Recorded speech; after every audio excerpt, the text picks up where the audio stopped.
First of all, a belated welcome to 2024.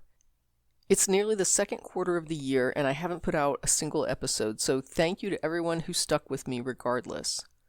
A few things happened that really brought production to a halt, but let me start with a little background on last year, the first year of this channel. I started out having never hosted a video channel before. I've worked with YouTube, but never with editing video. I've only ever really done audio with a static image, so this channel was branching out for me. It meant new equipment, new skills, new processes.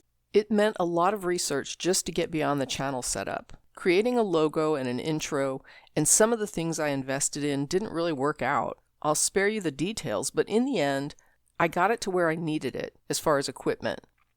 And now it's just up to me to improve my skills going forward to improve the channel. I had committed to launch this channel and complete at least one video a month, and I actually exceeded that last year. I feel like my skills are pretty spotty, but I hope I'll learn and get better with time. I watched a lot of folks who've been doing video channels in order to get their advice, and one of the things they said was to dive right in and go for it, that you can plan yourself into never starting. So I took their advice and I posted what I created, even if I knew it was pretty rough. Just launch it, start working, and you'll get better the more you work on it. At least that's what I hope. I was pretty excited as 2023 was wrapping up, and I had plans for Christmas content. I wanted to show some recipes and some ornament crafts, and especially something here in Austin, Texas that is known as the 37th Street Lights. A decade ago, they were amazing, and then they took a hit when some old-time residents moved away and some new folks that came in really weren't on board with the holiday decorating. But it has slowly come back and gotten better. I'm not sure it's going to ever regain its old glory days, but it's still a fun night of over-the-top holiday lights that starts at 37th Street and extends a couple streets down. I think it's a lot like a lot of different towns who have their own little special areas of town that really decorate and go all out and pull out the stops for holidays. That's what 37th Street is to Austin, Texas. I wish I could afford to live in one of these old tiny homes. They're beautiful craftsman style, small and old, with such a historic flavor, but they aren't exactly giving them away. So until I can afford one, I will live in the cottage. I reached out to my friend Ruth, who has lived here a lot longer than I have, and I asked if she wanted to go. She said she hadn't been in ages and would love to see the lights again, so we went. I recorded so much footage, video, photos, it was adorable, and I posted a few teaser photos on Facebook as soon as I got home. My plan was to download them and edit them, along with the rest of the content to create a video for the December-January season. The next morning, I woke up ready to get on it, and I realized that my phone was off. Not sleeping, but shut down. So I tried to boot it, and I couldn't. I took it to a local repair shop where I was told that I was the proud owner of a Samsung A53 paperweight. They informed me that it was highly likely that everything was lost, and I was distraught. Part of why I was distraught was that I'd upgraded to this phone specifically to record video for this channel. But this reminded me that I'd only bought it sometime in early 2023 to record for the channel, so I looked into it and it turned out that it was still under warranty. The good news is that meant I got a replacement phone for free. The bad news was that the process was so convoluted and my carrier dropped so many balls that it literally took me an entire month to get the new phone. Not only could I not record for the channel, but I was without a cell phone for an entire month. And in today's world, that's saying something. I guess it's a good thing I'm a homebody, or it would have really been rough.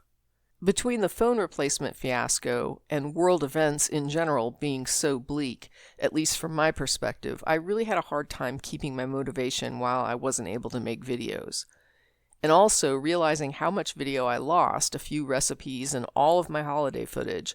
Plus, by the time I got a new phone, even my holiday ideas had fallen by the wayside as the calendar had moved on into the new year.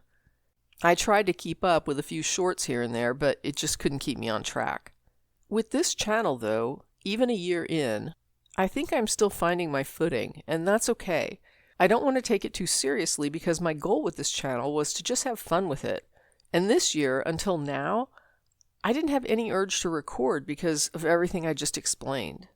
A little something about me is that I can talk to someone I haven't seen in a year and they'll say, "So what have you been up to? What's new?" And I'll say, "Oh, you know me, same old, nothing really changes." And then I'll ask what they've been doing and we'll talk about them.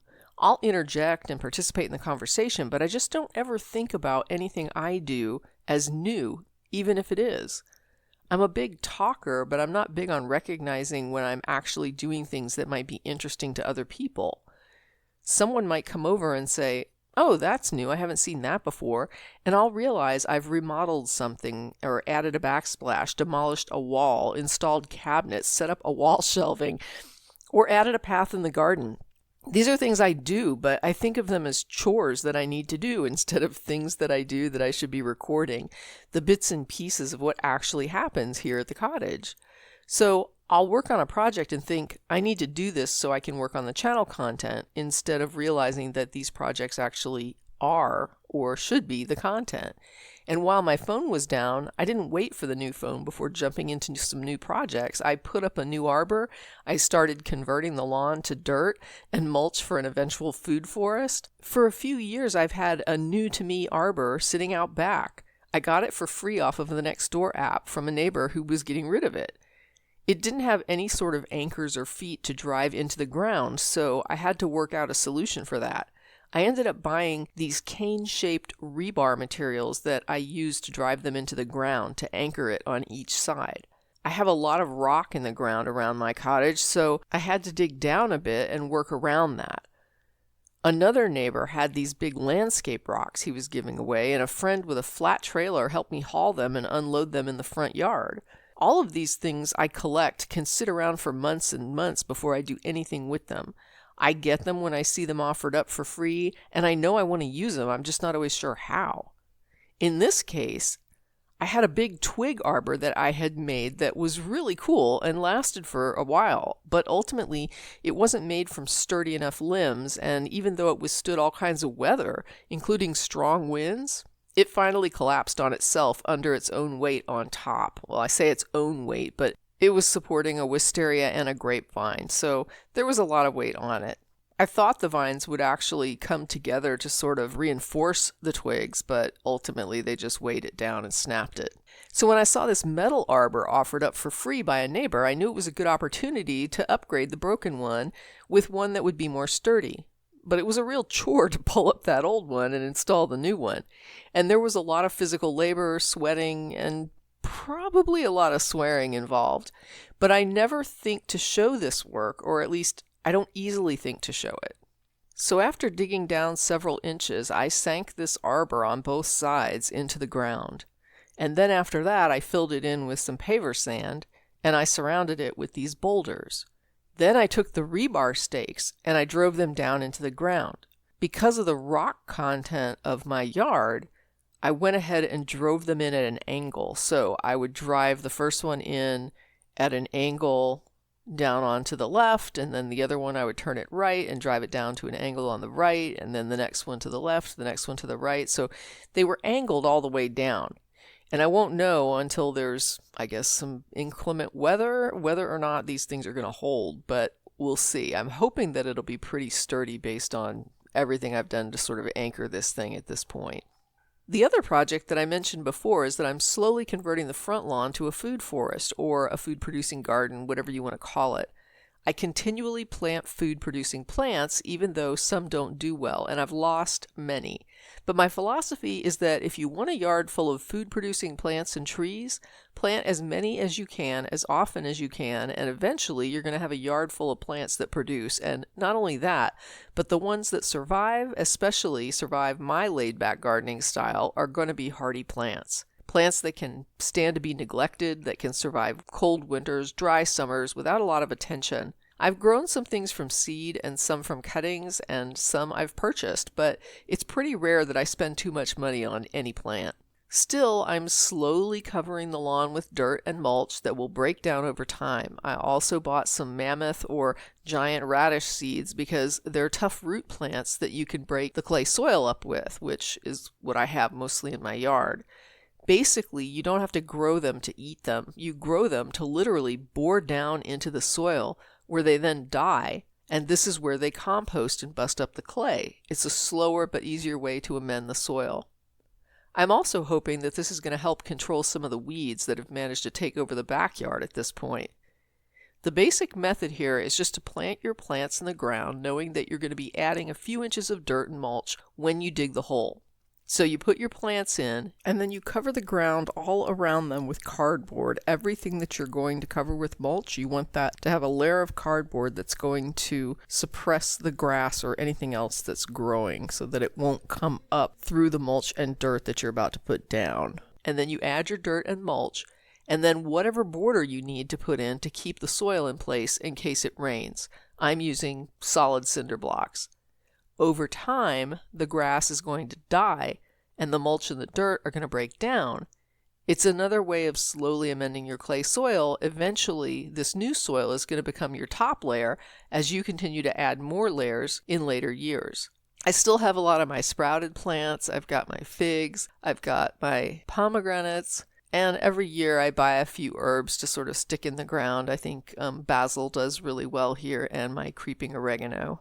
I've also done some interior redecorating just a bit. I bought a sofa at a secondhand shop for $25, and I bought new cushions for it because the cushions that were on it had a slight dog smell. And when I say slight, I do mean slight. I'm surprised that it wasn't worse than it was, and the rest of the sofa didn't seem to have any issues with smell. So I bought new cushions and I had to replace them. The new cushions themselves actually cost more than the sofa. Then I purchased a couch cover online that fits it pretty well. That pushed the cost up significantly as well, and I think it was up to a couple $100 just for all of the components once I got it done, but it was still a bargain. I got a tan cover, but I think I'm going to try a gray one. It actually comes in blue, which is my color, but for me, the sofa is a little too large to be blue. I'm not judging anyone else who might have a big blue sofa. It's just a bit much for me. So I prefer to get a more neutral color with blue accents,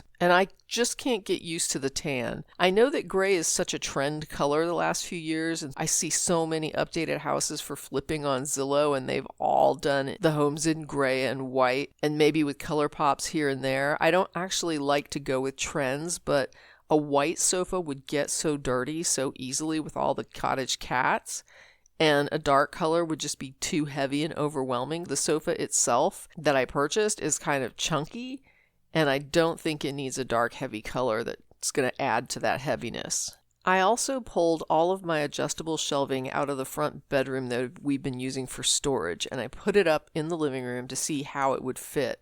I've been trying to slowly move the seasonal stuff into the attic and then move the things I love out of storage and into my living space, because what's the point of owning something that you love if you never get to see it? It's still a work in progress, but I like how it's coming together.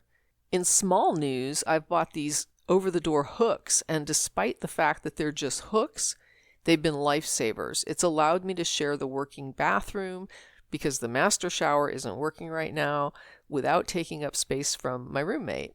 And in the bedroom, I always had clothes that would end up on the bed, and one day I saw a video where someone actually said it's a good solution to clothes you've only worn once or twice, but they're not quite ready to do laundry. So that in-between stage where you've worn it, but it's still pretty clean and you're not ready to throw it in the hamper, you put it on the hooks. They suggested these hooks, and I was an instant fan. I love these things, and I can't recommend them enough. It's kind of amazing how some small thing can sometimes be the perfect solution and bring you so much joy because it offers a solution to a problem that was nagging you. And you've gotten so used to it that you didn't even realize how annoying it had become. And then you find that solution, and it's like celebration day. But speaking of small things that bring you joy, you all know that I have the cottage kitties. I've got Kibbles, who I found in a parking lot as a kitten, and I have Annabelle and Kitten, who showed up at the front door at different times, starving.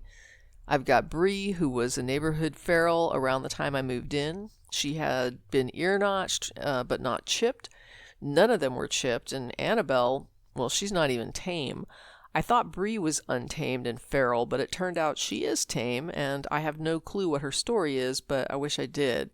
She seemed to really love outside, and she spent most of her days in the garden, out front or back. And then one day in winter, she showed up with her tail missing, clearly some sort of trauma. So I took her to the kitty ER, and I put her in a bedroom to convalesce after she came home after surgery. I Googled to see what might have happened, and I found a story about a cat that lost a tail in a car engine trying to sleep there to keep warm. We did keep a box of blankets out in winter for her, but I noticed a complication can arise with these feral houses. If another cat or predator shows up, the cat inside is trapped. There's no way for them to get out except the one door. I've seen some recently with 2 openings, and I plan to invest in a few of those instead of the ones I have. I also have in the house Mama Kitty, who I named Rain, and her kitten Baby, who is now bigger than she is. So that's 6 cats inside, 1 I can't even touch. I've had them all fixed and vaccinated, but there's always more. I think, though, that 6 is a hard limit for me. I can't take any more into the cottage. That being said, there are 2 who come around. There were 3. But 1 is sporadic, and honestly, I haven't seen him in a few days. The first is a little black female. We don't really call her anything, just the little black kitty. I think she birthed a litter recently, although I haven't seen any kittens, and she still shows up alone. I'm going to give it a few more weeks and then try to trap and spay her. I didn't want to do it if she was still nursing, but I think based on how she looks that she'd be done with that, safely speaking, in a few weeks. Then I had 2 Russian blue males who were coming around. One of them is the sporadic one I haven't seen in a bit. He's just a gray kitty. The other I call Bear because he reminds me of a little bear. Gray kitty seemed a little more aggressive, and for a while I called him the asshole. But Bear just had a much sweeter disposition, even though he's clearly feral. And he's still friendly, like he comes around and chats with us. He doesn't run all the way out of the yard if we open the door and put food out or go out to do chores. He's skittish, and we can't touch him, but he's sociable in his own way, whereas Black Kitty is purely here for the snacks and then she's gone. Our yard is absolutely the property of Bear. I was planning to bring him in to have him spay, and I also bought him a high-end insulated heated outdoor cat house. But we ran into some complications with that, and I think I'm going to save that for the next episode's story with some photos of Bear to kind of tell you what happened with Bear and that little adventure that turned out to be not such a little adventure. And with that, again, here we are. Welcome to 2024, and I will see you all next time or talk to you next time from the cottage at Woodland Corners.